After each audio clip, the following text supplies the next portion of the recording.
Hello everyone, welcome back to magnet brains. My name is CS Payal Popli and इस particular video में हम पढ़ने वाले हैं क्लास 11th का एंटरप्रेन्योरशिप सब्जेक्ट का चैप्टर 3 एंटरप्रेन्योरियल जर्नी का टॉपिक बिजनेस आइडियाज का सब topic importance of evaluating ideas.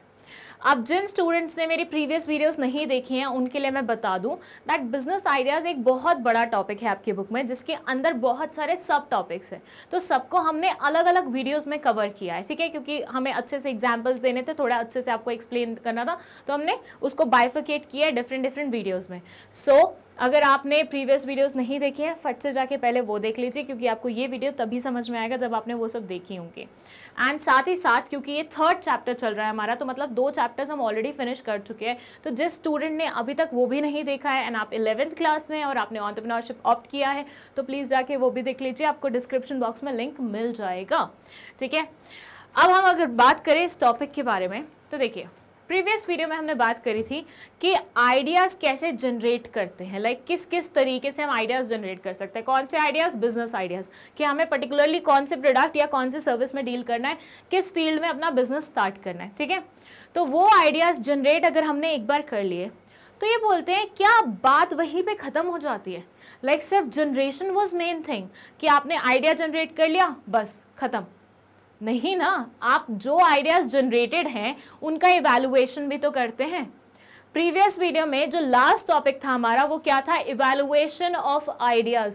That means आपने जो आइडियाज़ जनरेट किए हैं उससे अब आप बैठ के इवैल्यूएट करेंगे, उसके प्रोज एंड कॉन्स देखेंगे, डिफरेंट जो आइडियाज़ हैं, और जिसमें सबसे ज़्यादा प्रोज होंगे, सबसे कम कॉन्स होंगे, उसके साथ आप अपने वेंचर को स्टार्ट कर लेंगे।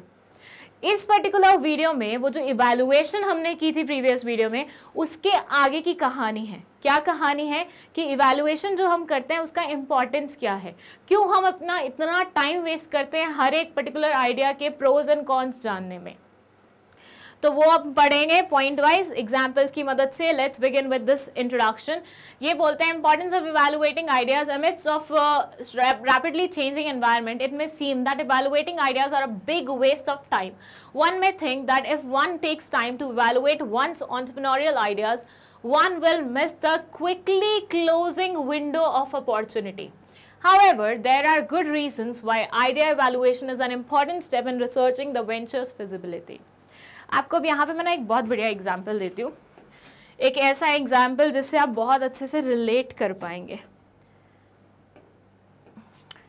कभी ऐसा हुआ है आप किसी कोर्स के लिए अप्लाई कर रहे हो, फर्स्ट से मैं बोलती हूँ ये आप हैं, ठीक है, और आपके स्कूल में हो रहा है समर वेकेशन, ठीक है। थोड़ा पीछे चले जाते हैं, समर वेकेशन का वैसे तो टाइम निकल चुका है, लेकिन आपके स्कूल में हो रहा है समर वेकेशन, ठीक है। अब इस वेकेशन को हर एक इंसान प्रोडक्टिवली इस्तेमाल करने के बारे में सोचता है, क्योंकि 2 महीने का समय होता है, उसमें obviously you don't want to waste your time, right. तो हर एक इंसान की तरह आपने भी सोचा कि मैं एक कोर्स करूँगा। किस चीज़ का? क्योंकि मुझे एनिमेशन का बहुत ज़्यादा शौक है, तो मैं एनिमेशन का एक छोटू सा कोर्स कर लूँगा, ओके। अब इसके लिए आपने अलग अलग इंस्टीट्यूट्स में बात करी, ठीक है। अलग अलग इंस्टीट्यूट्स ऑफर्स दे रहे हैं आपको यहाँ पे।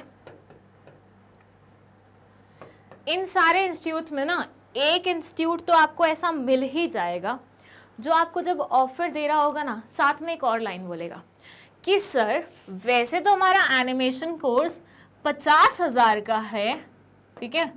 आजकल बड़े महंगे होते हैं, ठीक है। पहले के ज़माने में बहुत सस्ते होते थे एनिमेशन के कोर्सेज, लेकिन आज के ज़माने में इट्स क्वाइट कॉस्टली। मतलब पिछली बार मैं पता करने गई थी, 3-4 महीने का कोर्स वॉज ऑफ 1.5 लाख रुपए, ठीक है। पहले ऐसा नहीं था, पहले थाउजेंड्स में बात हो जाती थी।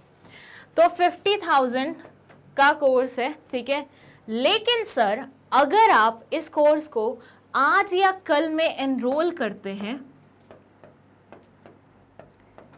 तो हम आपको एडिशनल 10,000 का डिस्काउंट देंगे, तो आपको पूरे कोर्स की फीस लगेगी 40,000। क्या समझे? आपने बहुत सारे इंस्टीट्यूट्स में पूछा क्या मतलब चल रहे हैं एनिमेशन के कोर्सेज आपके यहाँ पे, तो एक इंस्टीट्यूट ने आपको ऑफर दिया, उनको पता था ऑब्वियसली समर वेकेशन का टाइम है, बंदा आएगा ही आएगा अगर हम इसको सही से लाइक पिच करेंगे। तो उसने आपको बोला कि सर अगर आप हमारे इंस्टीट्यूट में एनरोल करते हैं तो वैसे तो 50,000 का हुआ है, लेकिन अगर आज या कल में आप एनरोल कर लेते हैं तो आपको 10,000 का एडिशनल डिस्काउंट मिल जाएगा। अब देखिए ये जो होता है ना, ये प्रमोशनल स्कीम होती है, ये ज़्यादा से ज़्यादा लोगों को अपनी तरफ जल्दी से जल्दी खींचने का तरीका होता है। क्योंकि वैसे में तो इंसान आपसे पूछेगा, इन्फॉर्मेशन लेगा, 50,000 का कोर्स है, फिर उसके बाद सोचेगा, विचार करेगा, और हो सकता है उस सोच विचार में वो ये रियलाइज़ कर ले कि उसे वो कोर्स करना ही नहीं है। बट आपके ऊपर ऐसी डेडलाइन डाल के, आपके ऊपर ऐसी टाइम लिमिट डाल के वो आपको ज़्यादा सोचने से रोकते हैं। उनकी कोशिश होती है कि भैया इसको एक ऐसा ऑफर दे दिया हमने कि भैया अगर ये कल या आज में क्या करेगा, एनरोल करेगा तो 10,000 का डिस्काउंट मिलेगा। कोई भी वो इंसान होगा जो अपना पैसा बचाना चाहता है वो फटाफट एनरोल कर लेगा, वो प्रोज एंड कॉन्स देखेगा नहीं, क्योंकि उसको एडिशनल 10,000 का डिस्काउंट मिल रहा है आज या कल में एनरोल करने का, और आज या कल में वो कितना ही सोच लेगा। और लिटरली कंज्यूमर्स की सोच यही होती है कि हाँ यार 10,000 का डिस्काउंट मिल रहा है, जल्दी जल्दी एनरोल कर लो। बहुत सारे स्टूडेंट्स इस पर्टिकुलर स्कीम के चलते हुए बुद्धू बन भी जाते हैं और जल्दी जल्दी एनरोल कर लेते हैं।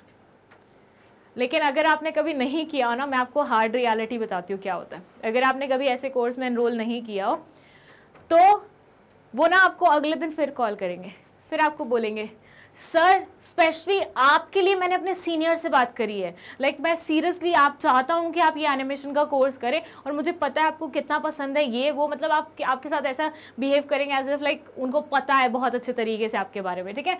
और फिर वो बोलेंगे कि सर आपके लिए मैंने सीरियसली बात करी अपने सीनियर से और 1 दिन का और एक्सटेंशन लिया है। तो ये स्कीम एज सच कहीं जाती नहीं है, क्योंकि ये स्कीम कभी थी ही नहीं, ये आपको बुद्धू बनाने का एक तरीका था। कोर्स की फीस थी ही 40,000 रुपये, लेकिन उसको 50 करके लोगों को ऐसा दिखाया गया कि भैया नहीं हम तो डिस्काउंट दे रहे हैं। जैसे कभी कभी आप परचेज करने जाते हो कोई प्रोडक्ट, तो क्या होता है प्रोडक्ट होता है 100 रुपये का, वो आपको बोलते हैं कि 150 का वो है प्रोडक्ट है और 50 रुपये हम आपको डिस्काउंट दे रहे हैं। तो अल्टीमेटली प्रोडक्ट आपको पड़ा 100 रुपये का है, लेकिन क्योंकि आपने देख लिया कि 50 रुपये डिस्काउंट मिल रहा है तो आप भागते भागते गए उस चीज़ को लेने के लिए। सेम चीज़ यहाँ पे हो रही है। यहाँ पे आपको लग रहा है 50,000 का कोर्स है, फटाफट 40,000 में ले लो। यहाँ आपने कौन सी माइंडसेट अप्लाई की? यहाँ आपने ये माइंडसेट अप्लाई की कि जाने दो प्रोज एंड कॉन्स को, जो फायदा मिल रहा है फट से ले लो, इससे पहले कि वो अपने हाथ से निकल जाए। और यही सेम चीज़ यहाँ लिखी हुई है when they are saying कि one may think that if one takes time to evaluate one's entrepreneurial ideas, one will miss the quickly closing window of opportunity। जो अपॉर्चुनिटी आपके लिए खुली है वो ऐसे मानिए, जैसे पुराने उसमें नहीं होता था खुल जा सिम वाले जैसे शोज़ होते थे, या फिर जादू वाले शोज़ होते थे। वो एक शो था ना, उसका मुझे नाम नहीं याद आ रहा, उसमें संजू था और संजू की एक पेंसिल थी, शाकलाका बूम बूम। तो उसमें कैसे वो आते थे कि भैया ये लोग कहीं फंसे हुए हैं, इनको निकलना है और दरवाज़ा बिल्कुल ऐसे बंद हो रहा है, ये भागते भागते उसको वो करते हैं। बिल्कुल ऐसे ही फील दिलवाते हैं ये आपको कि मतलब दरवाज़ा ऐसे बंद हो रहा है, आपको उस दरवाजे से निकलना है तो आपको भागना पड़ेगा जल्दी जल्दी। और उसमें आप क्या करोगे, उसमें आप बिना सोचे समझे, बिना इधर उधर देखे हुए, बिना कुछ और इवैल्यूएशन किए हुए, सीधा आपका माइंडसेट होगा कि मुझे इस दरवाजे से निकलना है। वही करने की कोशिश हो रही है यहाँ पे कि आप जब सोच रहे हैं ये अपॉर्चुनिटी मेरे हाथ में आई है और मुझे इसे ग्रैब करना है क्योंकि ये अपॉर्चुनिटी कभी भी मेरे हाथ से स्लिप हो सकती है, तो ऐसे सिनेरियो में आप प्रोज एंड कॉन्स नहीं गिनते हैं। एक और अगर एग्जाम्पल दूँ, फॉर से मैं हूँ, ठीक है, मेरे पास किसी कोचिंग इंस्टीट्यूट से कॉल आता है कि मैम हमारे यहाँ पे ज्वाइन कीजिए, ठीक है। अब उन्होंने मुझे साथ में ये चीज़ भी मेंशन कर दी कि there are few other people जिनको हम कंसिडर कर रहे हैं फॉर द सेम पोस्ट। मतलब अगर आपने अपना फैसला हमें 2-3 दिन के अंदर नहीं बताया तो we are going to talk to those people जो हमने आपके नेक्स्ट रखे हुए हैं। अब यहाँ क्या होगा, वैसे अगर मुझे वो ऐसा कुछ कंडीशंस अप्लाइड नहीं बताते या ऐसी कोई चीज़ नहीं बताते तो मैं अपना टाइम लेती, मैं सोच विचार करती कि क्या मुझे किसी कोचिंग इंस्टीट्यूट में ज्वाइन करना है, अभी क्या मुझे उस स्पेसिफिकली कोचिंग इंस्टीट्यूट में ज्वाइन करना है। बट जस्ट बिकॉज उन्होंने मेरे माइंड में ये चीज़ डाल दी कि वो और भी लोगों से बात कर सकते हैं, तो मेरा ना आधा माइंड इस चीज़ में होगा कि यार और लोगों से बात कर ली, मेरे हाथ से ये अपॉर्चुनिटी स्लिप हो गई तो फिर दिक्कत हो जाएगी। तो मैं प्रॉपरली अपना दिमाग लगा के प्रोज एंड कॉन्स के बारे में नहीं सोच पाऊंगी कि इस कोचिंग को ज्वाइन करने से मुझे क्या फ़ायदा होगा, क्या नुकसान होगा। सो आपको आई होप ये बात समझ में आ गई है कि इवैल्यूएशन आइडियाज़ का कितना ज़्यादा ज़रूरी होता है और एट टाइम्स लोग इसे कितना फॉर ग्रांटेड लेते हैं, क्योंकि उनको लगता है कि हमारे हाथ से अपॉर्चुनिटी नहीं निकल जाए, which is like a wrong thing to do. ठीक है, then they say however there are good reasons why idea evaluation is an important step in researching the ventures feasibility. ये बोलते हैं बहुत सारे अच्छे रीजंस हैं जो हमें बताते हैं कि आइडिया इवैल्यूएट करना कितना ज़्यादा ज़रूरी होता है वेंचर की फिजिबिलिटी जानने के लिए। मतलब आपका वेंचर सक्सेसफुल होगा या नहीं होगा ये जानने के लिए आपको अपने आइडिया का इवैल्यूएशन करना बहुत ज़्यादा ज़रूरी होता है। वो रीजंस जो हैं कि क्यों हमें लगता है कि ज़रूरी है वो नीचे लिखे हुए हैं, जिसमें फर्स्ट है to decide what is important. ये डिसाइड करने के लिए कि क्या चीज़ ज़रूरी है। सो दे से idea evaluation is important because it forces the entrepreneur to decide what is important to the entrepreneurial venture which the entrepreneur is pursuing. Potential ideas should be evaluated against what is important to him or her. So basically इन्होंने explanation में कुछ ज़्यादा मेहनत करी नहीं है book वालों ने, उन्होंने सिर्फ इतना सा लिख दिया है कि भैया एंटरप्रेन्योरियल वेंचर के बारे में सोचने के लिए, मतलब उसके पर्सपेक्टिव से क्या चीज़ें इंपॉर्टेंट होगी वो जानने के लिए आइडिया को इवैल्यूएट करना बहुत ज़्यादा ज़रूरी होता है। जो भी पोटेंशियल आइडियाज़ पे आप वर्क कर रहे हैं या फिर आप वर्क करने वाले हैं तो उन्हें इवैल्यूएट अगर आप कर लो तो आपके एंटरप्रेन्योरियल वेंचर जो कि फ्यूचर में खड़ा होगा उसके लिए बहुत ज़्यादा ज़रूरी होता है ये चीज़। ठीक है, तो इस वाले पॉइंट में इन्होंने इतना कुछ एक्सप्लेनेशन नहीं दिया। Now let's move to the second point. It says to identify strengths and weaknesses of the idea. किसी भी आइडिया की स्ट्रेंथ और वीकनेस जानने के लिए भी बहुत ज़्यादा ज़रूरी होता है कि हम उस आइडिया पे इवैल्यूएशन करें। चलिए यहाँ पे हम ले लेते हैं अगेन एक एग्जाम्पल। ठीक है, ओके, सो अब यहाँ पे हम किसका एग्जाम्पल लें? अमे का ही लेते हैं। हमारा मेन मोटिव होना चाहिए कि अमे का एक विकिपीडिया पेज बन जाए, हम इसे इतना फेमस कर दें क्योंकि ये चाहता है इसका विकिपीडिया पे पेज हो। ओके, सो अमे है, ठीक है। अब अमे शिफ्ट हुआ है फॉर से, अमे को क्या पसंद है? अमे को ना बाहर के नेशंस बहुत ज़्यादा पसंद है। फॉर से यूरोप में हम इसे फ्रांस में शिफ्ट करते हैं। ठीक है, हमें शिफ्ट हुआ है फ्रांस में। ठीक है, और अब वहाँ पे जाके हमें सोच रहा है कि मुझे मेरा बिजनेस शुरू करना है। अब हमें क्या सोच रहा है? मुझे मेरा बिजनेस शुरू करना है। अब क्या हुआ कि हमें ना यहाँ पे मतलब इंडिया में टेक्सटाइल बिजनेस का थोड़ा सा जानता था वो, क्योंकि इसका फैमिली में थोड़ा बहुत था टेक्सटाइल बिजनेस का। टेक्सटाइल क्या मतलब? कपड़ों से रिलेटेड बिजनेस टिपिकली। ठीक है, क्लोथिंग। सो क्लोथिंग की इसे थोड़ी बहुत समझ थी तो ही थॉट कि चलो यार क्लोथिंग बिजनेस में ही जाते हैं स्पेसिफिकली। अब इसके पास ना दो आइडियाज थे इस चीज के रिगार्डिंग। एक आइडिया था कि ये क्रॉप टॉप्स का बिजनेस शुरू कर दे, स्पेसिफिकली क्रॉप टॉप्स का। ठीक है, मेरे को आजकल लगता है मतलब क्रॉप वर्ड तो यूज़ करना मतलब इम्प्लाइड हो गया है। आजकल ज़्यादातर टॉप्स आती है उसी वैरायटी की, वो क्रॉप ही होती है, क्रॉप्ड ही होती है। और दूसरा इसके पास आइडिया था साड़ी बिजनेस शुरू करने का। इसने आइडियाज़ पे वर्क किया, पेन डाउन किया कि मुझे क्लोथिंग बिजनेस में जाना है। क्लोथिंग बिजनेस में इसने सोचा कि मेरे पास दो आइडियाज़ हैं, एक है मैं क्रॉप टॉप्स बनाने लग जाऊं या एक है मैं साड़ी बनाने लग जाऊं। ठीक है, दो आइडियाज़ हैं। Now he has to evaluate कि भैया इस आइडिया के साथ जाना है या इस आइडिया के साथ जाना है। तो यहाँ पे कौन कौन से फैक्टर्स आपको लगता है इंपॉर्टेंट होंगे? दोबारा से सुनिएगा पूरा एग्जाम्पल। अमे है, अमे फ्रांस गया है, फ्रांस में बिजनेस खोलने के बारे में सोचा है इसने, क्लोथिंग बिजनेस खोलने वाला है, but he is not sure कि कौन सी वाली लाइन में जाना है, क्रॉप टॉप्स में जाना है या फिर साड़ीज़ में जाना है। यहाँ पे आप मुझे बताइए कि क्या चीज़ इंपॉर्टेंट होगी।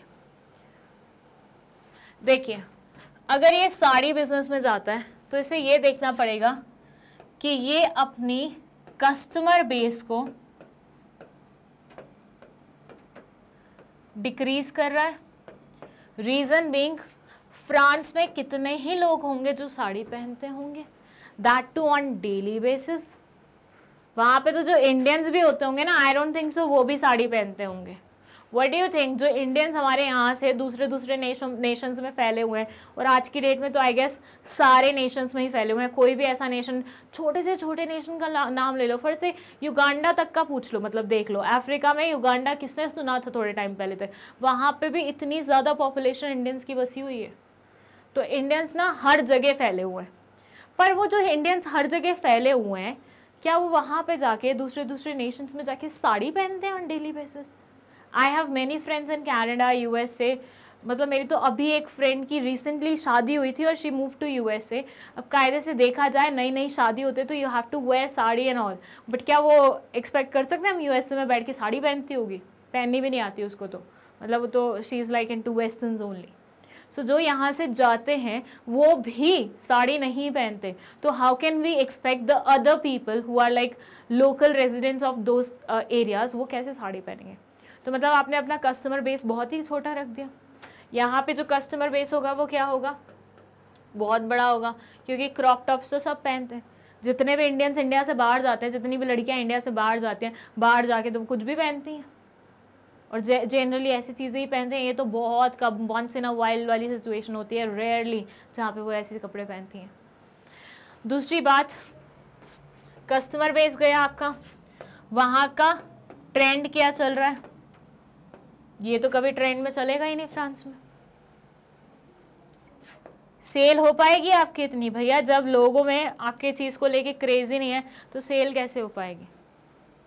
हाँ मैं मानती हूँ ये आपके ट्रेडिशंस का वो होता है, ये है वो है, मतलब ठीक है, I agree to everything, but then किसी और नेशन में उसका रेलेवेंस क्या है?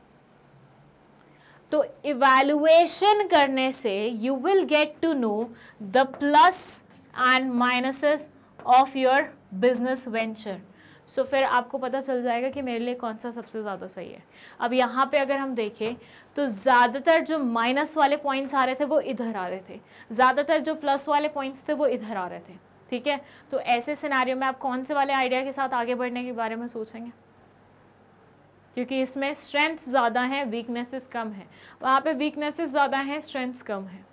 सो इवैल्यूएशन नहीं करते कोई, मतलब फर्स्ट से हमें इवैल्यूएशन के बारे में सोचना ही नहीं, वो सीधा बोल देता मुझे जाना है क्लोथिंग बिजनेस में, साड़ी बिजनेस में। तो ये सारी चीज़ें वो अपने सामने होते हुए देखता कि भैया कैसे उसका बिजनेस ऊपर से नीचे चला गया।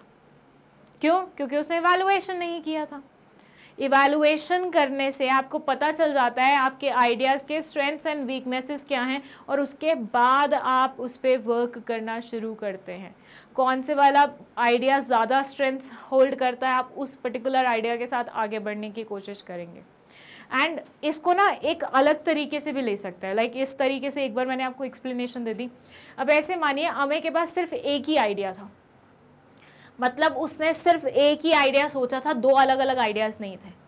तो इवैल्यूएशन करने से उसे उसी आइडिया के स्ट्रेंथ्स और वीकनेसेस भी पता चल जाएंगे, राइट? तो अब वो क्या कर सकता है, उन वीकनेसेस पे काम करना शुरू कर सकता है। If he is like dead sure about the idea कि मुझे जाना इसी के साथ है। अब तुम जब इतना मन बना ही चुके हो कि मुझे इसी आइडिया के साथ जाना है, तो प्लस और मतलब स्ट्रेंथ्स और वीकनेसेस से क्या फ़र्क पड़ेगा? फ़र्क ये पड़ेगा कि आप वीकनेसेस पे काम करना शुरू कर दोगे और आप स्ट्रेंथ्स को और ज़्यादा स्ट्रॉन्ग करोगे। ठीक है, तो इसका एक्सप्लेनेशन, इस पॉइंट का एक्सप्लेनेशन आप दोनों वे से ले सकते हो, चाहे पहले वाले एग्जाम्पल की तरीके से ले लो या सेकेंड वाले एग्जाम्पल की तरीके से ले लो। ठीक है, चलिए now let's move to the explanation part, जहाँ पे लिखा हुआ है इसके बारे में। They say another reason that idea evaluation is important is that all ideas are not created equal. Some ideas that an entrepreneur comes up with will have better chances of success than others. ये बोलते हैं सारे ideas equally perform करें, not necessary. कुछ ideas ज़्यादा successful हो सकते हैं in comparison to the rest of the ideas. जैसे मैंने आपको बताया crop top वाला idea will perform much better than the sari वाला idea. By evaluating the strengths and weaknesses of each idea, the entrepreneur is forced to identify and access the strong and weak points, because in looking at the strengths and weaknesses of each alternative, one is getting information to help one to make a better decision. हर एक strength और weakness के बारे में जानने से आपको ये पता चल रहा है अलग अलग alternatives के बारे में कि कौन से वाला ज़्यादा बेटर वे में परफॉर्म करेगा, एंड आपको बेटर डिसीजन लेने में भी मदद करेगा. Better decision in what way, कि भैया ये डिसाइड करना कि कौन से वाले आइडिया के साथ मुझे आगे बढ़ना है, ये डिसीजन लेने में भी आपको मदद करेगा आपका इवैल्यूएशन थिंग. ठीक है, चलिए now let's move to the third part. I hope इतना आपको समझ में आया है. यहाँ थर्ड पॉइंट है to make the best use of limited resources. चलिए इसे भी हम अगेन समझते हैं एग्जाम्पल की मदद से ही, क्योंकि बिना एग्जाम्पल की तो हमें समझने में मज़ा ही नहीं आता, राइट. चलिए ओके, सो ऐसे इमेजिन करिए कि एक लड़का है, फॉर से हम इसका नाम अगेन देते हैं अमे. ठीक है, तो अमे हो गया है 28 साल का, और according to our society, our Indian society, इंसान को 28 से 30 के ब्रैकेट में तो शादी कर ही लेनी चाहिए. वैसे तो हमारी सोसाइटी बोलती है 24-25 में शादी करा दो, लेकिन अगर तुम डिले कर भी रहे हो तो 30 साल मैक्सिमम एज है जब तुम्हें शादी कर ही लेनी चाहिए. ऐसा मेरा ओपिनियन नहीं है, ऐसा सोसाइटी का ओपिनियन है, जितना मैं सोसाइटी को जान पाई हूँ आज की डेट में. सो हमें क्योंकि इस ब्रैकेट में आ गया है, तो ऑब्वियसली जहाँ पे भी जाता था, कहीं शादी पार्टी में जाता था, एवरीबडी यूज्ड टू बी हमें कब खुशखबरी सुना रहे हो, हमें कब शादी कर रहे हो.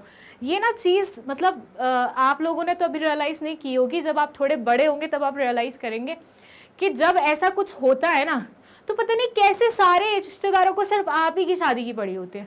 कहीं पे भी आप जाएंगे शादी की बात हो रही होगी, कहीं पे भी आप कदम रखेंगे शादी की बात हो रही होगी. और मतलब obviously I am also going through the same phase, तो मैं भी रियलाइज़ कर सकती हूँ चीज़ को.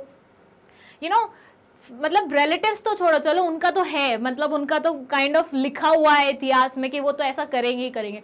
फ्रेंड्स तक आपको बोलने लग जाते हैं कि अरे अब तो कर ही लो, अगर उनकी खुद की हो जाती है तो ऑब्वियसली, ठीक है, कि अब तो कर ही लो, अब it's high time you should get married. अभी मेरी एक फ्रेंड की, मतलब मेरे से बड़ी है, शी गॉट लाइक अभी एंगेज थोड़े टाइम पहले, और अभी उसकी एंगेजमेंट हुई नहीं कि हम सबको ज्ञान बांटने लग गई कि तुम भी शादी कर ही लो, एज हो गई है. खुद तो तुम्हारी अब हो रही है और तुम हमारे पीछे पड़ रहे हो. ठीक है, और अमे के साथ तो ऐसा होता था कि ये एमबी ऑफिस में भी आता था, तो एमबी ऑफिस में कोई ना कोई इसको मिलके यही बात करने लग जाता था कि शादी कर लो अमे. मेरे सामने की बात है, थोड़े दिन पहले ही अमे की क्लास ली जा रही थी. सो सोसाइटी आपके ऊपर प्रेशर डालने लग जाती है, और ये प्रेशर आपके ऊपर काम करे कि नहीं करे, लेकिन आपके पेरेंट्स के ऊपर ज़रूर काम करता है. तो यहाँ पे अमे के पेरेंट्स हो गए बिल्कुल एंशियस कि नहीं यार, अब तो इट्स हाई टाइम कि हम अपनी बहू ले ही आए घर पे. सो उन्होंने पसंद की एक लड़की अमे के लिए. वैसे तो मुझे लगता नहीं है पेरेंट्स की पसंद से शादी करेगा, बट स्टिल ठीक है. अमे के लिए एक लड़की पसंद की गई, जो कि इनिशियली इसको फोटो वोटो दिखाई गई, तो ही ऑल्सो गॉट लाइक कि हाँ ठीक है चलो आप बुला सकते हो. तो अब लड़की को बुलाया गया है, लड़की के घर वालों को बुलाया गया है अमे के घर पे एक स्पेसिफिक डेट पे. यहाँ से आपकी मेन कहानी शुरू होती है. यहाँ तक तो भावनाएं निकल रही थी मेरी, ठीक है. चलिए यहाँ से जो कहानी शुरू हो रही है वो ये है कि अमे के ना घर का जो ये एंट्रेंस है ना, ये बारिश की वजह से, सीलन की वजह से पूरा खराब हुआ पड़ा है, पूरा डिस्ट्रॉय हुआ पड़ा है. इसको मरम्मत की ज़रूरत है. मरम्मत कैसे, मतलब पेंट हो जाएगा इस पे तो अच्छा हो जाएगा. ठीक है, पेंट हो जाएगा अगर तो अच्छा हो जाएगा. सो हुआ ये कि अमे मार्केट गया,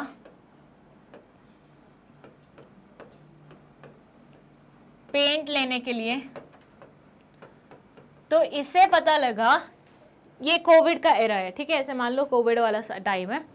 तो पेंट लेने जब गया तो इससे पता लगा कि कोविड के चलते हुए मार्केट में स्टॉक ही नहीं है.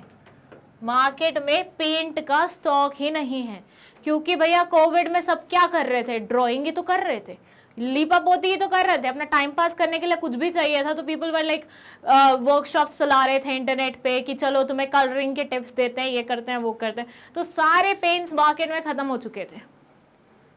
इसने कहीं से जुगाड़ बिठाई थोड़ी सी और इसको थोड़े से पेंट अवेलेबल हो पाए, लेकिन उसके साथ कि इसके बाद एक ड्रॉप और पेंट नहीं मिलेगा तुम्हें।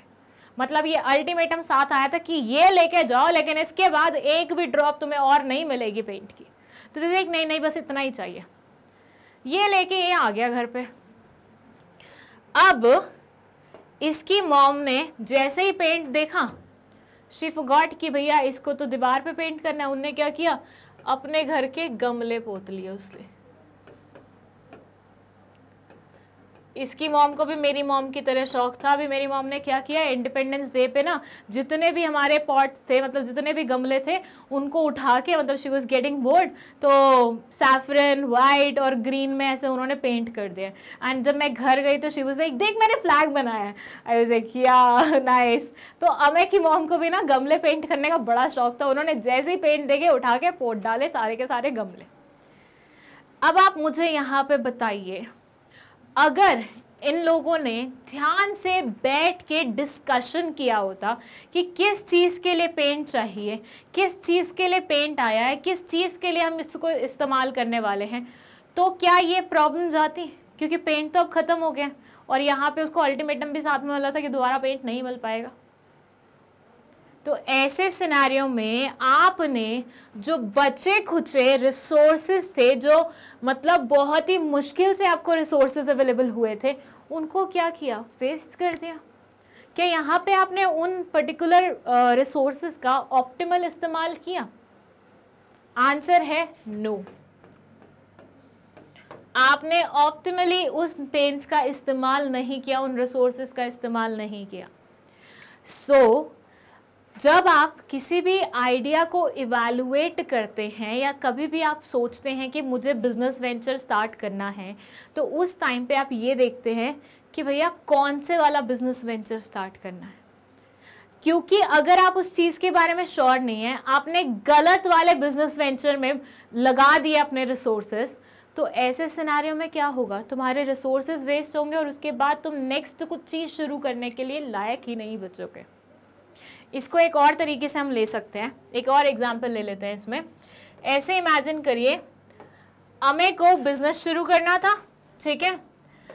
अमे के दादाजी इसे 10 लाख रुपए देके गए थे बिजनेस शुरू करने के लिए।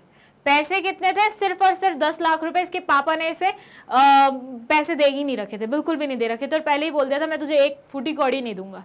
तो 10 लाख रुपए इसके पास थे सिर्फ, जिससे इसे अपना बिजनेस स्टार्ट करना था। अब हुआ क्या कि इसने गलत बिजनेस में पैसे लगा दिए। कितने? 8 लाख रुपए। अब क्या ये रिवर्सिबल फैसला है?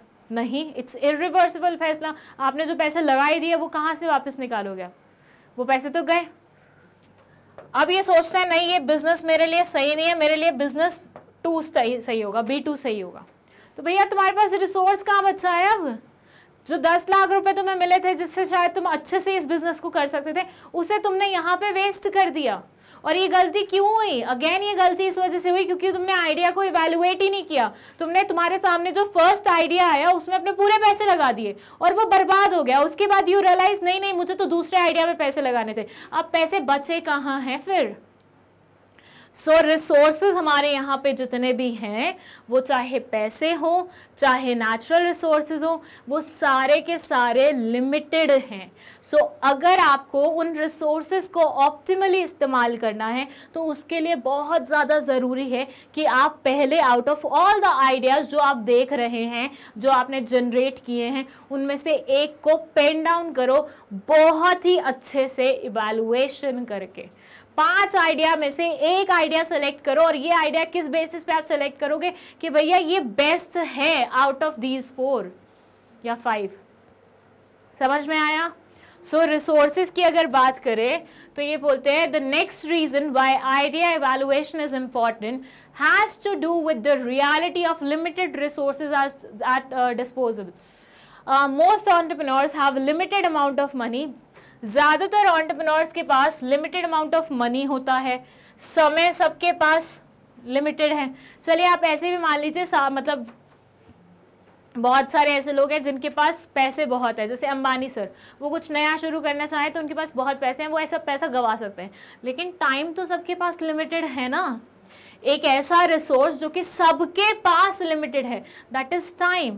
टाइम तो आपका जाएगा ही जाएगा ना। उस टाइम में जहां तुम बहुत अच्छा कुछ कर सकते थे, यू वेस्टेड इट। जैसे कोविड का टाइम बोलो, कोविड का टाइम 2 साल ऐसा था कि आप नई नई स्किल सीख सकते थे, आप बहुत कुछ कर सकते थे प्रोडक्टिव, लेकिन बहुत सारे लोगों ने इस इंतज़ार में कि आज खुलेगा मार्केट, आज खुलेगा ये, आज वो होगा, पूरा 2 साल का पीरियड गवा दिया। So, time, people or other resources that will be needed to pursue their entrepreneurial ideas, by evaluating their entrepreneurial ideas, they can make sure their choices make the best use of these limited resources. So, ये बोल रहे हैं कि भैया evaluation करने से ये sure कर सकते हैं, अपने आप को श्योरिटी दे सकते हैं कि इन्होंने जो भी अपना बिजनेस आइडिया है उसको, जितने भी इनके रिसोर्सेज हैं उनका ऑप्टिमली इस्तेमाल किया उन रिसोर्सेज को, just by evaluating there ideas. ठीक है, चलिए सो इसी बात पे चलते हैं हम हमारे नेक्स्ट और लास्ट पॉइंट पे, that is to minimize risk while maximizing return. Minimize करना रिस्क, मैक्सिमाइज करके रिटर्न को। अब इसके लिए कौन सा आइडिया लेंगे हम? इसके लिए हम आइडिया लेंगे फर्स्ट से, यहाँ पे आपने सोचा है, ये आप हैं और आपने सोचा है बिजनेस स्टार्ट करने के बारे में, ओके। और बिजनेस स्टार्ट करने के बारे में जब आपने सोचा तो यू वर नॉट श्योर कि कौन से वाले फील्ड में इन्वेस्ट करना चाहिए। तो आपको पसंद था पर्सनली टेक्सटाइल बिजनेस, ठीक है, आपको पसंद था टेक्सटाइल बिजनेस, तो आपने आव देखा ना था टेक्सटाइल बिजनेस में लगा दिया अपना पूरा पैसा। आपने लगा दिया अपना पूरा पैसा टेक्सटाइल बिजनेस में। अब एवरीबडी नोज कि टेक्सटाइल बिजनेस होता है थोड़ा सा कैपिटल इंटेंसिव बिजनेस, राइट, क्योंकि इसमें बड़ी बड़ी मशीनें लगानी पड़ती हैं आपको। वैसे तो टेक्सटाइल बिजनेस को हम लेबर इंटेंसिव भी बोल सकते हैं, लेकिन आपने जो शुरू किया है वो कैपिटल इंटेंसिव है। रीज़न बीइंग आप मशीनों पे ही काम करवाना चाहते हो फिनिशिंग के लिए। सो आपने जिस बिज़नेस के बारे में सोचा है वो है टेक्सटाइल बिजनेस, और आपने इसमें ज़्यादा इवैल्यूएशन नहीं किया अपने आइडिया का, पैसे डायरेक्टली लगा दिए। और आपको ये भी पता है ये कैपिटल इंटेंसिव बिजनेस है, मतलब आपकी अच्छी खासी रकम लग गई है। ऐसे मानिए 50 लाख से 1 करोड़ तक की रकम आपकी लग गई है, ठीक है। अब जब ऐसा हुआ तो आपको एक दिन न्यूज़ देखते देखते लगा बहुत बुरा धक्का। इस न्यूज़ में लिखा हुआ था कि अब से इंडिया इंपोर्ट करेगा अपने ज़्यादातर टेक्सटाइल फ्रॉम वियतनाम, एंड इस पे there won't be any custom duty applied. आपको पता है ना इंपोर्ट एक्सपोर्ट पे कस्टम ड्यूटी लगती है। अच्छा, पहले मैं आपको यही क्लियर कर दूं अगर किसी इंसान को नहीं पता है तो। पहले तो इंपोर्ट एक्सपोर्ट क्या होता है वो आपको पता होना चाहिए। तो ऐसे मानिए ये है इंडिया,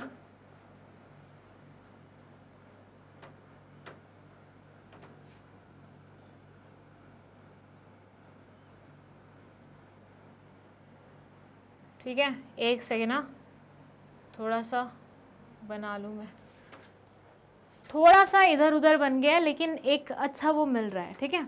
तो ऐसे मानिए ये है इंडिया। अब ऐसा तो है नहीं कि हर एक चीज़ इंडिया में अवेलेबल होती है और हमें बाहर से कुछ नहीं मंगवाना पड़ता। हमें कई बार बाहर से चीज़ें मंगवानी पड़ती हैं जो हमारे यहाँ पे कम होती हैं। फॉर से पेट्रोल ही बोल दें हम, ऑयल। सो ये कोई और नेशन है, फॉर से ईरान, इराक, यहाँ से हम पेट्रोल मंगवा रहे हैं और फिर हम इंडिया से बहुत सारी चीज़ें दूसरे नेशंस भी भेजते हैं जो हमारी यहाँ पे अच्छी होती हैं। फिर से हमारे यहाँ पे क्या क्या चीज़ें अच्छी हैं, मैं बोलती हूँ हैंडमेड जुतियाँ, ठीक है, जुत्ती अच्छी होती है। और वहाँ कौन मंगवाता है हैंडमेड जुतियाँ हमसे? ऑस्ट्रेलिया।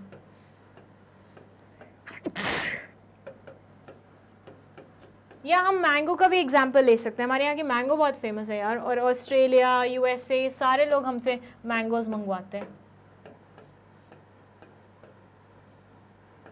ठीक है।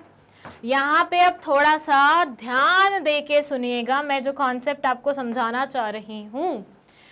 बहुत सारी चीज़ें जो इंडिया में नहीं मिलती हैं वो हम दूसरे नेशन से मंगवाते हैं, और बहुत सारी चीज़ें जो इंडिया में अच्छी मिलती हैं वो हम दूसरे नेशंस को भिजवाते हैं, मंगवाते हैं, भिजवाते हैं। ये मंगवाना और भिजवाना इंपोर्ट एक्सपोर्ट कहलाया जाता है। जब चीज़ें आपके नेशन में आ रही हैं that will be called as import. Import मतलब आ रही हैं, ठीक है। इसको ना आप एन की तरह ट्रीट कर लो, तो इन मतलब आ रही हैं, ठीक है। Whereas जब चीज़ें आपके यहाँ से जा रही हैं तो ये क्या होता है? एक्सपोर्ट। जैसे मतलब इसको एक्स के नाम से याद कर लो। कैसे? जैसे अगर मान लीजिए आप स्कूल छोड़ देते हैं तो आपको क्या बोला जाता है? You are an ex student. जो टीचर एम भी छोड़ के गए हैं, एक्स टीचर्स, एक्स फैकल्टीज, मतलब जा चुके हैं। तो इंडिया से जब सामान जाता है तो वो एक्सपोर्ट कहलाया जाता है। जब इंडिया में सामान आता है तो उसे इंपोर्ट बोला जाता है। तो इंपोर्ट एक्सपोर्ट दोनों ही वर्ड्स आपको पता होने चाहिए, अगर अभी तक नहीं पता थे तो। अब ये देखिए कि दोनों ही सिनेरियो में इंपोर्ट के टाइम पे भी एक्सपोर्ट के टाइम पे भी गवर्नमेंट बोलती है कि भैया हमारे को क्या फ़ायदा होगा तुम्हारा इंपोर्ट करने से या तुम्हारा एक्सपोर्ट करने से। तो इंडिविजुअल्स बोलते हैं, वैसे इंडिविजुअल्स ने बोला नहीं था, गवर्नमेंट ने खुद ही बोल दिया कि तुम हमें टैक्सेस दो इन सब चीज़ों पे, हमारा भी तो कुछ रेवेन्यू जनरेशन होना चाहिए भैया। देश में हमें डैम्स बनाने हैं, बिल्डिंग्स बनानी है, इंफ्रास्ट्रक्चर डेवलप करना है जो अगली बारिश में टूट के गिर जाएगा, लेकिन फिर भी हम करेंगे, ठीक है। हर बार करना है ना, ये रेपिटेशन वाला खर्चा हो गया। भैया पुल बना है 1 साल, अगले साल तक वो टूट जाएगा तो अगले साल फिर से पुल बनाना पड़ेगा ना, तो उसके लिए पैसे की तो रिक्वायरमेंट होगी। तो पैसे की रिक्वायरमेंट होगी तो पैसा कहाँ से मिलेगा? तो वो आपके टैक्सेस से मिलेगा। तो इम्पोर्ट और एक्सपोर्ट के टाइम पे टैक्सेस पे करने पड़ते हैं किसको? इंडियन गवर्नमेंट को। और इंडियन गवर्नमेंट को जब आप टैक्सेस पे करते हैं तो इंपोर्ट एक्सपोर्ट वाले टैक्सेस क्या कहलाए जाते हैं? कस्टम ड्यूटीज, ठीक है। क्या कहलाई जाती हैं? कस्टम ड्यूटीज कहलाई जाती हैं, ओके। वैसे सामान उतना महंगा नहीं होता, लेकिन जब वो इंडिया में आता है तो वो महंगा हो जाता है। ऐसा क्यों है? यूएसए में मतलब आपने मतलब और तो छोड़ो, और तो बहुत बेसिक वो चीज़ें हो गई, डीप वाली चीज़ें हो गई, ऊपर से ऐसे समझो, क्यों मैक्सिमम लोग बाहर से फ़ोन मंगवाते हैं अपने रिलेटिव्स को बोल के, अपने फ्रेंड्स को बोल के। फॉर से यूएसए में कोई आपका दोस्त है, he is coming to India, तो आप उसको क्यों बोलते हो यार एप्पल आईफोन लेके आइयो मेरे लिए, वहाँ से पैसे मैं तेरे को दे दूँगा? क्यों बोलते हो ऐसा? क्योंकि वो इंडिया के कंपैरिजन में आपको सस्ता पड़ता है। कैसे सस्ता पड़ता है समझना इस चीज़ को भी, ये तुम्हारे काम आ सकती है, ठीक है। ऐसे मानिए यूएसए से आपका कोई दोस्त आ रहा था, आपने उसे बोला मेरे लिए आईफोन लेके आना। इंडिया में वही आईफोन 1 लाख का होगा, लेकिन वहाँ से आपको 80,000 का पड़ जाएगा। मतलब आपको अपनी जेब से सिर्फ और सिर्फ 80,000 रुपये लगाने हैं, जबकि एक्चुअली वो फ़ोन कितने का होगा? 1 लाख रुपए का होगा इंडिया में, ठीक है। तो ये 80,000 का कैसे पड़ा आपको? 20,000 का डिफरेंस कहाँ आ रहा है? 20,000 का डिफरेंस आ रहा है यहाँ पे।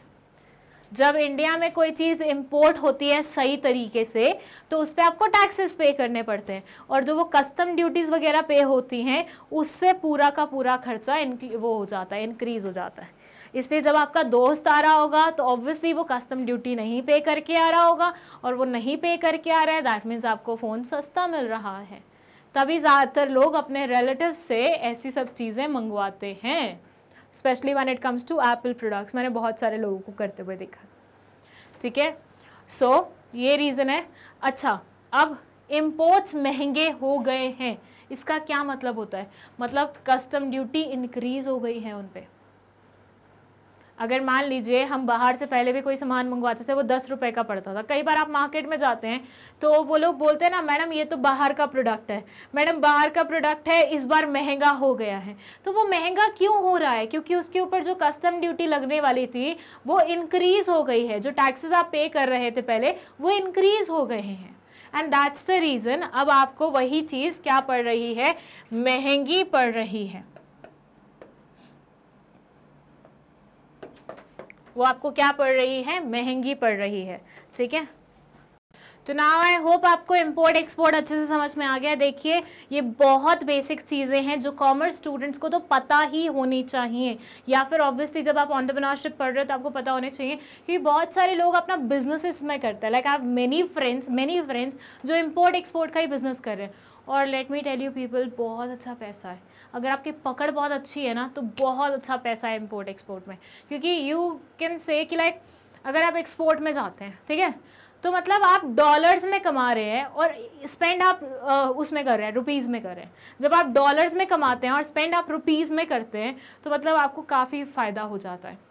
जो ये लोग बाहर जाते हैं इंडिया से बाहर, you know like they start living for से यूएसए में कोई रह रहा है, तो वो कमाते भी डॉलर्स में और उनका एक्सपेंडिचर भी डॉलर्स में होता है, तो उनको एज सच कोई फ़ायदा नहीं होता। लेकिन ऐसे लोग जो इंडिया में बैठ के आउटसोर्सिंग का काम लेते हैं, वो डॉलर्स में कमा रहे होते हैं, लेकिन उनका एक्सपेंडिचर क्या हो रहा होता है? रुपीज़ में हो रहा होता है। आई हैव अ फ्रेंड, वो सीए है, ठीक है। अब वो क्या करता है, यूएसए से आउटसोर्सिंग प्रोजेक्ट्स लेता है, ठीक है, अकाउंटेंसी से रिलेटेड। मतलब वो जर्नल्स वगैरह प्रिपेयर करनी रहती हैं बाहर के फर्म्स की। अब वो कमा कितने में रहा है? डॉलर्स में कमा रहा है। जब वो यहाँ पे एम्प्लॉयज़ हायर करता है, वो उन्हें 10,000 रुपये 12,000 रुपये, मतलब अकाउंटेंट्स की इतनी यूजुअली सैलरी होती है, तो 10,000 12,000 रुपये देता है। और खुद कितना कमा रहा है? लाखों में कमा रहा है। तो कमाई उसकी इतनी सारी हो रही है, एक्सपेंडिचर उसके इतने से है, तो उसका प्रॉफिट कितना हो रहा होगा? सोचो, बहुत अच्छा हो रहा होगा, राइट। सो ऐसे में बहुत फ़ायदा मिल जाता है अगर आप सही से इन सारी चीज़ों को अच्छे से जान ले। तो उसके लिए बेसिक से तो शुरू करना पड़ेगा, ये बेसिक है। बाकी और ज़्यादा डिटेल में हम पढ़ेंगे जब ऐसा कोई चैप्टर आएगा जिसमें इन सब चीज़ों के बारे में बात होगी। फिलहाल वापस आ जाते हैं यहाँ पे। आपको धक्का क्यों लगा न्यूज़ सुन के? आपको धक्का इसलिए लगा क्योंकि ऐसी अनाउंसमेंट की गई कि वियतनाम से अब जितने भी इम्पोर्ट्स होंगे इंडिया में, वो कस्टम ड्यूटी फ्री होंगे। मतलब अब उस पर कस्टम ड्यूटी नहीं लगेगी। तो मतलब जितने भी बाहर से प्रोडक्ट्स आने वाले हैं वो क्या लगेंगे? अब सस्ते लगेंगे। पहले 10 रुपए का प्रोडक्ट होता था, 2 रुपए कस्टम ड्यूटी या 4 रुपए कस्टम ड्यूटी लग जाते थे, तो प्रोडक्ट 14 का मिलता था। और इंडिया में प्रोडक्ट फॉर से लाइक 15 में मिलता था या 12-13 में मिलता था, तो थोड़ा कॉम्पिटिटिव प्राइस था। अब क्या होगा कि प्रोडक्ट ही 10 रुपए का है, नो कस्टम ड्यूटी, मतलब प्रोडक्ट फाइनली कितने का पड़ेगा? 10 रुपए का पड़ेगा। और इंडिया में वो प्रोडक्ट मिल रहा है 12 रुपए में या 14 रुपए में। और हम इंडियंस को तो इंडियंस की बनाई हुई चीज़ें वैसे पसंद नहीं आती। कहीं पे हम पढ़ लेते हैं गलती से मेड इन इंडिया का टैग, तो हमें लगता है ये बकवास होगा सामान। ये मेंटालिटी है, जनरल मेंटालिटी जो सोसाइटी की है, वो बता रही हूँ, मेरी खुद की नहीं है, ठीक है। सो मेक इन इंडिया वाली चीज़ों को हम वैसे प्रेफर नहीं करते, ऊपर से वो चीज़ें महंगी भी मिल रही हैं, वो तो हम बिल्कुल नहीं लेंगे। हमें जब इम्पोर्टेड माल सस्ता मिल रहा है, जब भी मैंने छोटी मोटी शॉप्स पे देखा है ना कि लाइक सामान बेचते हुए लोगों को, तो जब कोई पर्टिकुलर, फॉर से मैं परसों ही गई थी शॉपिंग करने के लिए, तो एक पर्टिकुलर स्टॉल पे रुकी मैं, वहाँ पे मेरे को क्लचर्स वगैरह चाहिए थे। तो जब वो इंडियन क्लचर्स दिखा रहे थे ना, दे वो लाइक ये क्लचर सही है, आप ले सकते हो, ये कर सकते हो। फिर मैंने उनको बोला थोड़ा अच्छा दिखाओ, तो उन्होंने पता है मेरे सामने एक बॉक्स खोल के रखा, and he was like ma'am ये लीजिए, ये इम्पोर्टेड प्रोडक्ट्स है। अब आप मेंटालिटी समझ रहे हैं? जब वो इंडियन प्रोडक्ट्स दिखा रहे थे, ही डिडंट मेंशन एनीथिंग, लेकिन जब उन्होंने बाहर के प्रोडक्ट दिखाए तो उन्होंने बोला ये अच्छे हैं क्योंकि ये इम्पोर्टेड हैं। डजेंट मैटर वो कोई भी नेशन से आए हो, हर नेशन से आई हुई चीज़ थोड़ी ना अच्छी होती है, लेकिन इंडियंस का माइंडसेट बन गया है कि इम्पोर्टेड है तो प्रोडक्ट अच्छा ही होगा, और प्रोडक्ट अच्छा होगा और 10 रुपए का मिल रहा है in comparison to Indian product 12 रुपए का, तो आप कौन से वाला खरीदोगे? ₹10 वाला खरीदोगे। तो ये जो आप हो जिसने टेक्सटाइल का इतना बिजनेस शुरू किया है, कैपिटल इंटेंसिव इंडस्ट्री स्टार्ट की है, अपनी जन्म पूंजी पूरी की पूरी लगा दी है, उसका अब डायरेक्ट कंपटीशन होगा किससे? इंपोर्टेड प्रोडक्ट से होगा, जो कि आपके प्रोडक्ट से सस्ते हैं। बताओ हु इज गोना विन? बाहर का प्रोडक्ट फिर से मैं बोलती हूँ ₹80 का है और आपके यहाँ पे बनाया हुआ प्रोडक्ट ₹150 का। कौन सा वाला जीतेगा? कौन सा वाले की बिक्री ज़्यादा होगी? इम्पोर्टेड ₹80 का है, मेड इन इंडिया 150 का है, कौन से वाला जीतेगा? ऑब्वियस आंसर है ये जीतेगा। तो वियतनाम वाले प्रोडक्ट लोग भर भर के खरीदेंगे, आपका कोई प्रोडक्ट ही नहीं खरीदेगा और आपके पास अब ऑल्टरनेटिव भी नहीं बचा है। रीजन बीइंग आपने कौन सा बिजनेस शुरू कर लिया था? कैपिटल इंटेंसिव बिजनेस स्टार्ट किया था, जिसमें आपने पूरी मैन्युफैक्चरिंग यूनिट लगाई है, अच्छा खासा आप खर्चा किया है। सो यहाँ आपने अपना रिस्क बिना मतलब के बहुत ज़्यादा बढ़ा लिया और रेवेन्यूज तो कहाँ ही जनरेट होने थे। बट यही चीज़ अगर आप थोड़ा सा इवैल्यूएशन करके करते, जब आपने टेक्सटाइल बिजनेस के बारे में सोचा था, जब आपने क्लोथिंग बिजनेस के बारे में सोचा था, तो अगर आपने वहाँ पे थोड़ा सा ध्यान दिया होता, थोड़ा सा इवैल्यूएशन किया होता, एनवायरनमेंट को स्कैन किया होता, अच्छे से देखे होते हर एक एस्पेक्ट को, गवर्नमेंट के बदलते हुए नॉर्म्स को देखा होता, तो शायद ये गलती आपसे नहीं होती। आपको पहले से ही पता होता कौन सी चीज़ आ रही है, what is coming. Like environment scanning से आपको क्या पता चलता है कि कौन कौन सी चीज़ें आ रही हैं, और अगर आपको पता हो कौन सी चीज़ें आ रही हैं तो आप उसके लिए बेटर प्रिपेयर्ड रह सकते हैं ना पहले से। उससे क्या होगा? आपका रिस्क कम हो जाएगा। बट क्योंकि आपने ये सारे काम झाम किए नहीं, तो आपको फालतू में नुकसान हो गया। सो एक रीज़न इवैल्यूएशन का ये भी होता है कि आप इवैल्यूएशन इस तरह से करते हैं कि भैया आपके जो रिस्क हैं वो मिनिमाइज हो जाएं और रिटर्न्स जो हो वो मैक्सिमाइज हो जाएं। Naturally, one does like to have the least uncertainty while getting the largest payback return from entrepreneurial decisions and actions. An entrepreneur puts in the effort to evaluate potential entrepreneurial ideas. There is an opportunity to minimize the level of risk exposure while maximizing the possible amount of payoff return. ये बोलते हैं अगर evaluation properly हुआ हो तो ऐसे में आपका रिस्क फैक्टर थोड़ा सा कम हो जाता है और आप रिटर्न मैक्सिमम जनरेट कर पाते हैं। ठीक है, एंड दैट वाज इट। ये पूरे 4 पॉइंट्स जो हमने देखने थे इंपॉर्टेंस ऑफ इवैल्यूएटिंग आइडियाज़ में, वो हमारे कंप्लीट हो गए हैं। देखिए वैसे तो ये छोटे छोटे पॉइंट्स हैं और बहुत सारे लोगों को ऐसा लग सकता है इतना डिटेल में हम क्यों पढ़ रहे हैं। तो देखिए जिनको शॉर्ट में पढ़ना है उनके लिए हम 1 शॉट रिवीजन वीडियो तो बनाते ही हैं चैप्टर के एंड पे। ठीक है, मतलब पूरा चैप्टर एक ही वीडियो में कवर कर देंगे, 1.5 से 2 घंटे की वीडियो रहेगी।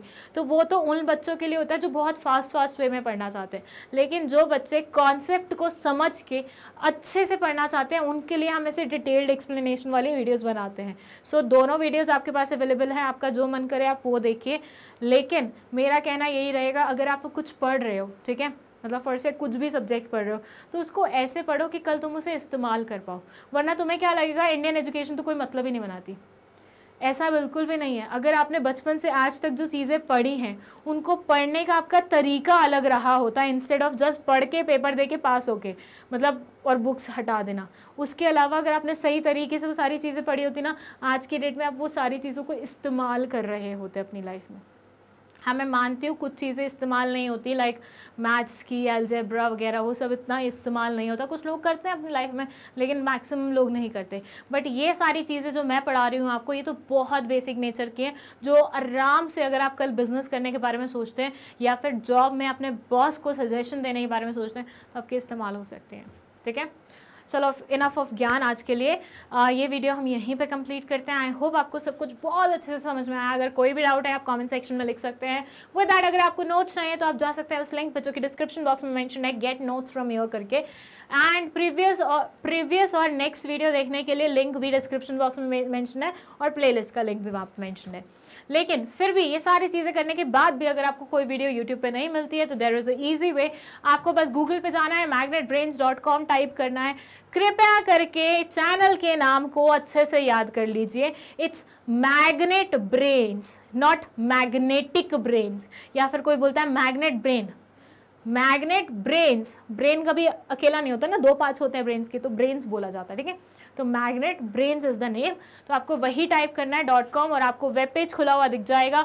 CBSE K-12 के सेगमेंट में जाना है, यहाँ पे क्लास 11 पे क्लिक करना है। जब आप 11 पे क्लिक करेंगे आपको कुछ साइंस के टीचर्स नजर आएंगे जिनको आपको इग्नोर करना है और आपको जाना है कॉमर्स टीचर्स पे, और यहाँ पे बिजनेस स्टडीज़ और एंटरप्रेन्योरशिप और जितने भी कॉमर्स की बाकी फैकल्टीज हैं उनकी फोटो आपको दिखाई दे जाएगी। वॉच नाउ पे क्लिक करना है। वॉच नाउ पे जैसे ही आप क्लिक करेंगे आपको सारे लेक्चर्स लाइन से मिल जाएंगे। कौन से चैप्टर में कितने लेक्चर्स हैं वो भी दिख जाएंगे, क्या ड्यूरेशन है हर लेक्चर की वो भी दिख जाएगी। फिर आपको एक लेक्चर सेलेक्ट करना है, उसको खोलना है और आपको वीडियो सामने दिख जाएगी। आप आराम से वीडियो देखो, मस्त समझो, उसके बाद मैग्नेट ब्रेन्स को थैंक यू बोल दो। That's it. मैग्नेट ब्रेन्स आपको 100% फ्री एजुकेशन दे रहा है, तो उस चीज़ का भरपूर फ़ायदा उठाइए और बढ़िया सा कुछ करके दिखाइए लाइफ में, ठीक है। चलिए, thank you so much for watching this video.